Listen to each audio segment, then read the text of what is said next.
नहीं है। मोदी जी उद्घाटन करें, अमित शाह जी करें या कोई भी करे, कोई बुराई नहीं है।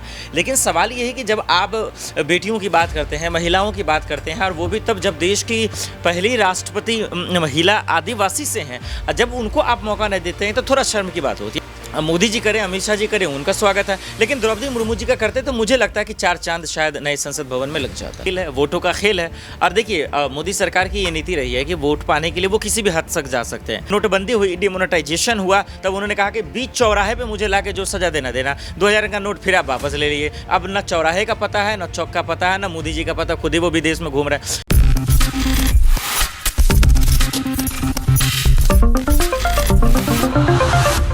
पूरे ही देश भर में इस वक्त नए संसद भवन के उद्घाटन को लेकर सियासत गरमाई हुई है। देश के प्रधानमंत्री नरेंद्र मोदी जी एक बार फिर से विपक्षी दलों के निशाने पर हैं, जहां एक वक्त वह कई सामाजिक मुद्दों के चलते काफी ज्यादा यहां पर आलोचनाओं का सामना करते हुए नजर आए हैं, तो वहीं अब नए संसद भवन के चलते भी। दरअसल आपको बता दें कि आगामी 28 मई के दिन देश के प्रधानमंत्री इस नए संसद भवन का उद्घाटन करेंगे और यहां पर विपक्षी दलों का यही कहना रहा है साफ तौर पर कि प्रधानमंत्री नहीं बल्कि देश की जो महामहिम है, देश की जो राष्ट्रपति हैं, द्रौपदी मुर्मू जी को इसका उद्घाटन करना चाहिए। ऐसे में देखा जाए तो तमाम विपक्षी दलों के नेता सामने आ चुके हैं और ये मामला अब सुप्रीम कोर्ट तक पहुंच चुका है। इसी बीच यहां पर कई अहम ऐलान भी हो रहे हैं।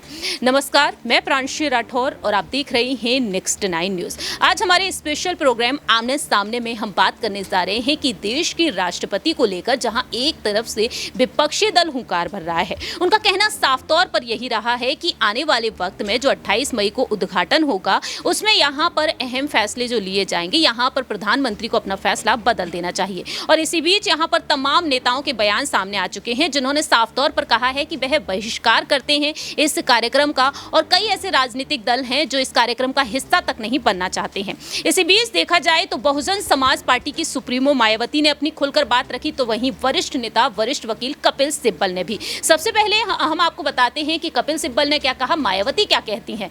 दरअसल आपको बता दें कि कपिल सिब्बल का कहना साफ तौर पर रहा है इस सियासत को लेकर। वह अक्सर पीएम मोदी पर हमला बोलते हुए नजर आते हैं और उनका कहना रहा कि संसद हमारे गणतंत्र का प्रतीक है, राष्ट्रपति गणतंत्र का प्रमुख होता है। इस औपचारिक आयोजन में राष्ट्रपति की अनुपस्थिति हमारे गणतंत्र के लोकाचार का अवमूल्यन करने के बराबर है। और उन्होंने यहाँ पर सवाल भी पूछ लिया है, क्या सरकार को इस बात की परवाह है या फिर नहीं। वह साफ तौर पर इस तरह से यहाँ पर अपनी बात रखे हैं और उन्होंने कई सवाल भी खड़े कर दिए हैं। लेकिन दूसरी ही तरफ देखा जाए तो यहाँ पर मायावती का कहना साफ तौर पर रहा कि राष्ट्रपति जी के द्वारा नए संसद भवन का उद्घाटन नहीं कराए जाने वाली बात पर को लेकर जिस तरीके से बहिष्कार किया जा रहा है, ये अनुचित है। सरकार ने इसको बनाया है, इसके लिए उद्घाटन करने का उसका हक है और इसको आदिवासी महिला सम्मान से जोड़ना भी अनुचित है और ये उन्हें निर्विरोध न चुनकर उनके विरुद्ध उम्मीदवार खड़ा करते वक्त सोचना चाहिए था। तो फिलहाल देखा जाए यहाँ पर मायावती ने अपनी ये बातें कही है, लेकिन यहाँ पर रुक किया जाए देश के प्रधानमंत्री पर, तो उन्हें कई दलों का समर्थन भी मिल रहा है और सुप्रीम कोर्ट तक ये मामला पहुंच चुका है। जनहित याचिका दायर की गई और यही मांग की जा रही है कि राष्ट्रपति के द्वारा नए संसद भवन का उद्घाटन कराना चाहिए। तो हम यहाँ पर एक राय लेना चाहेंगे जो हमारे सहयोगी हैं, जिनसे हम जानना चाहेंगे कि आखिरकार उनका क्या कुछ कहना रहेगा।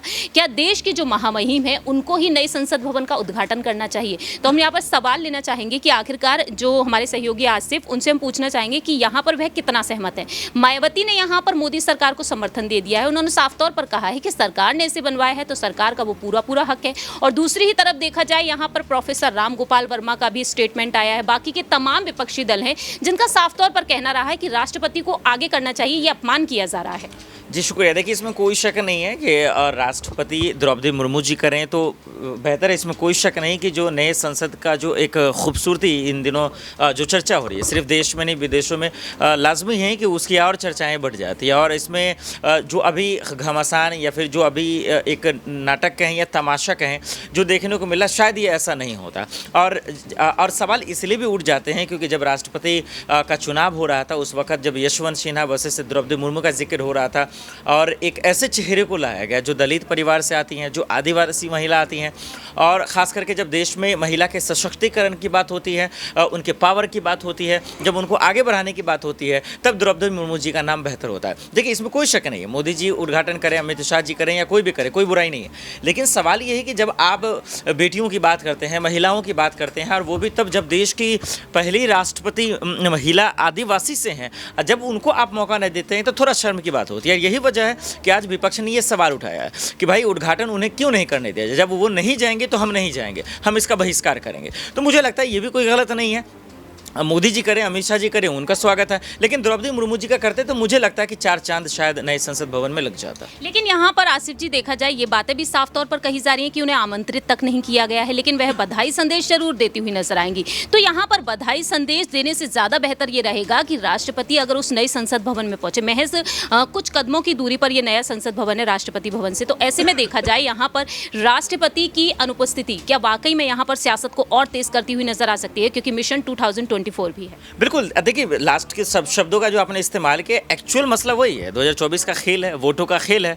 और देखिए मोदी सरकार की ये नीति रही है कि वोट पाने के लिए वो किसी भी हद तक जा सकते हैं, सच को झूठ, झूठ को सच करने में उनका पूरा तंत्र लगा ही रहता है हमेशा से। देखिए ना, कोरोना के वक्त ऑक्सीजन से कितने लोगों की जाने गई, लेकिन संसद में उन्होंने खुद ही कहा कि जाने नहीं गई। तो ये सब हम सब के सामने है। जब नोटबंदी हुई, डिमोनेटाइजेशन हुआ, तब उन्होंने कहा कि बीच चौराहे पे मुझे ला के जो सजा देना 2000 का नोट फिर आप वापस ले लिए। अब न चौराहे का पता है, न चौक का पता है, न मोदी जी का पता, खुद ही वो विदेश में घूम रहे हैं। सवाल ये है, मुझे मूल सवाल है कि एक बतौर द्रौपदी मुर्मू जी का बिल्कुल आपने सही कहा कि कैसे आप इसे नए संसद भवन का उद्घाटन कर सकते हैं, संवैधानिक पद पर है। अब बिल्कुल आपने सही कहा, दरअसल उनको वोट ही बटोरना है, फिर आप किसी चीज़ को आएगा लेकिन उनको आप ऐलान करवा देंगे। बेहतर होता कि आप उनको आगे लाते। और उससे शर्म की बात तो ये है कि बस उसी संसद भवन से थोड़ी सी दूरी पर तमाम पहलवान खिलाड़ी बैठी हुई हैं, वो आपको नहीं दिख रहा है। तो एक तरफ पूरा मंजर एक अजीबोगरीब है और दूसरी तरफ आप जश्न मना रहे हैं, तो अफसोस की बात है। क्योंकि देखिए, विपक्ष कुछ भी करेगा थोड़ा देर के लिए माफ़ हो जाएगा, क्यों? क्योंकि वो विपक्ष है। लेकिन आप सत्ता में, आपको हर एक कदम फूक फूक के रखना पड़ेगा, क्योंकि आप वैसे चुनाव होने वाले हैं, तो वैसे क्या बोलना है हिसाब रखना पड़ेगा। और वैसे भी जब नए संसद का उद्घाटन हो रहा है, उसमें आप दरकिनार जिस तरीके से द्रौपदी मुर्मू जी की कर रहे हैं, वाकई ये एक अपमान तो है। क्योंकि एक महिला के तौर पर आप वोट मांगते हैं तब तो बहुत अच्छा रहता है, लेकिन जब अब अच्छे मौका आया तब आप उनको दरकिनार करें, इसका मतलब क्या समझा जाए? आखिरी छोटा सा सवाल यही रहेगा, क्या वाकई में जिस तरीके से कई सामाजिक मुद्दे उठ रहे हैं, कई राजनीतिक मुद्दे उठ रहे हैं, तो इसका असर क्या मोदी सरकार पर देखने को मिलेगा? 2024 में लोकसभा चुनाव है और विपक्षी दलों की यही बात सामने आ रही है कि महागठबंधन किया जाएगा, और कहीं ना कहीं महागठबंधन होने के जो चांसेस हैं वो पूरे दिखाई दे रहे हैं इस वक्त, क्योंकि कांग्रेस के समर्थन में कहीं ना कहीं सपा प्रमुख भी उतरते हुए नजर आ रहा है, बाकी के तमाम विपक्षी दल भी। तो आखिरकार यहाँ पर मोदी सरकार कहीं ना कहीं देखा जाए जीत तो हासिल करती हुई नजर आएगी, जो सर्वे सामने आ रहा है। लेकिन यहाँ पर देखा जाए क्या कोई असर पड़ता हुआ नजर आएगा? क्योंकि जिस तरीके से महिला पहलवान दिल्ली में धरना प्रदर्शन देती हुई नजर आ रही हैं, और अब ये मुद्दा भी उठ चुका है। बिल्कुल, देखिए क्यों नहीं असर पड़ेगा। और 2014 के बाद से जो ताकत मोदी जी की थी, खास करके केंद्र के साथ साथ राज्य सरकारों में भी, वो अब खत्म होती नजर आई है। अगर आप थोड़ा सा वक्त दें और चीज़ों को अगर आप विस्तार से समझने की कोशिश करें, पहले देखिए ना, हर जगह उनकी सरकार थी, लेकिन अभी सिर्फ केंद्र में बची है, वो भी सीटों में गिरावट आई है।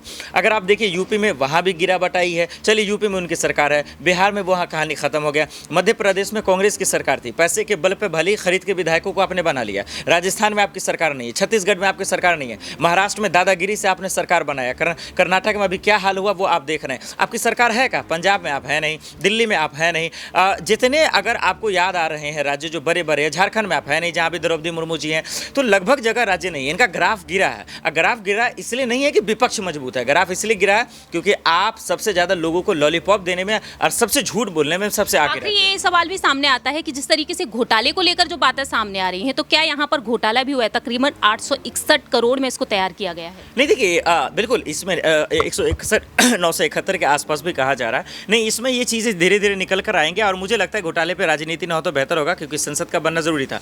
लेकिन बाकी चीज़ों में जो घोटाला कम से कम उस पर बोल दे, अडानी मामले बोल दे, कर्नाटक में आप घोटाले की वजह से हारे, आपके नेता कैश 40 लाख का कैश लेके पकड़े जाते हैं, आप उस पर चुप रहते हैं। मुझे लगता है कि ये मुद्दा तो है करप्शन का, लेकिन मोदी सरकार में इतनी जिगरा और इतना हिम्मत नहीं है कि इस मसले पर वो राजनीति कर सके। वाकई में यहाँ पर देखा जाए तो देश के प्रधानमंत्री अब तक कई मुद्दों पर चुप हैं, जैसा कि गौतम अडानी का मुद्दा है और साथ ही साथ यहाँ पर महिला पहलवान जिस तरीके से धरना दे रही हैं। इसके अलावा देखा जाए तो अब राष्ट्रपति द्रौपदी मुर्मू जी से नए संसद भवन का उद्घाटन ना कराना, और इसके अलावा भी यहाँ पर कई ऐसे अहम मुद्दे। अब देखते हैं कि आखिरकार देश के प्रधानमंत्री किस तरीके से यहाँ पर विपक्ष दल को टक्कर देते हैं और वाकई में 28 मई को क्या वाकई में कोई फैसला बदलता हुआ नजर आएगा या फिर नहीं। लेकिन इस पूरे ही मामले पर आपकी क्या कुछ राय प्रतिक्रिया है? क्या देश के राष्ट्रपति को इसका उद्घाटन करना चाहिए या फिर नहीं, ये आप कमेंट सेक्शन में बता सकते हैं। तब तक के लिए आप देखते रहिए नेक्स्ट 9 न्यूज़।